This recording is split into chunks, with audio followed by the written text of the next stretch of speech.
Mental health. This has become sort of a buzzword these days. You hear headlines on the news, you hear words like crisis and epidemic, and it's hard to know what to make of it all. So what does it all mean? And what can I be doing to take care of my mental health? Hi, my name is Rachael Ernst, and I am a registered nurse and a pastor from London, Ontario. These days, we are consumed with the topic of health. Am I doing too much? Am I doing too little? What should I be doing? But here's the thing, there is no health without mental health. We are holistic beings, meaning that we are physical, spiritual, mental, emotional beings, and we have to look at the whole picture. We can't just look at one thing. Each one works together towards this concept called wellness. But before I jump into anything, I think it's important that we define our terms, because terms are used and abused and thrown around more than toilet paper at the beginning of COVID. See, terms like mental health and mental illness seem these days to be used interchangeably, but these are not interchangeable terms. We all have mental health and we need to be taking care of it, but not all of us have mental illnesses. So since all of us have mental health, it's important that we all know how to take care of it. So let's define these terms. Mental health is a state of well-being in which the individual realizes his or her own abilities to cope with the normal stresses of life, their own abilities, and can work productively and fruitfully towards a contribution to their community. Mental illness, on the other hand, is a recognized and medically diagnosable illness in which an individual has a significant impairment to their cognitive, affective, and relational abilities.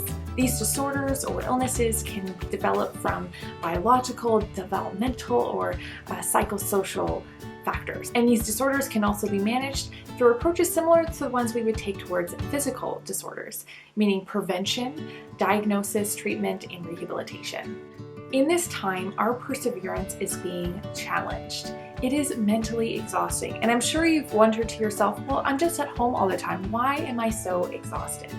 Well, we make millions of decisions every single day. What I'm gonna have for breakfast, what I'm gonna do with my day, little decisions we make throughout our day for work. Now during this time, during this pandemic, these same decisions exist, but now it seems that there is a moral dilemma attached to every single one. Well, if I go out to the grocery store, how many people will I affect? If I go and see this person, what will I do? There's so many moral dilemmas every single day, and we can get something called decision fatigue and even moral fatigue. So our brain is working overtime to make the same decisions that we would make on a regular day.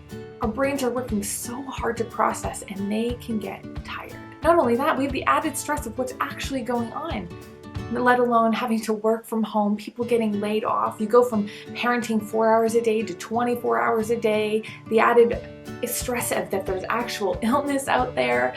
I'm exhausted just talking about it.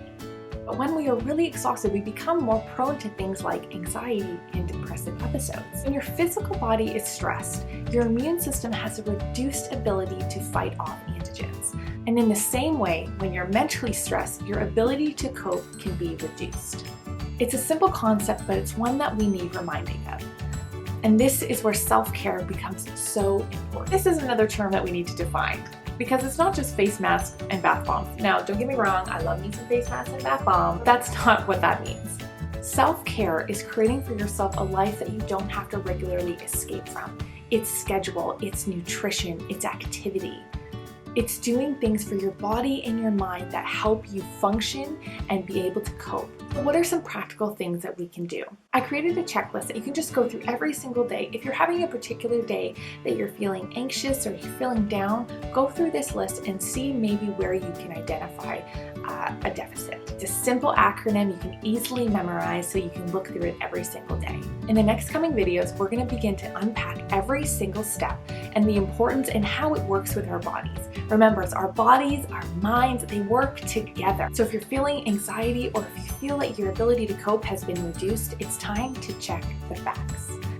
F stands for food and nutrition. A stands for activity and exercise. C stands for community.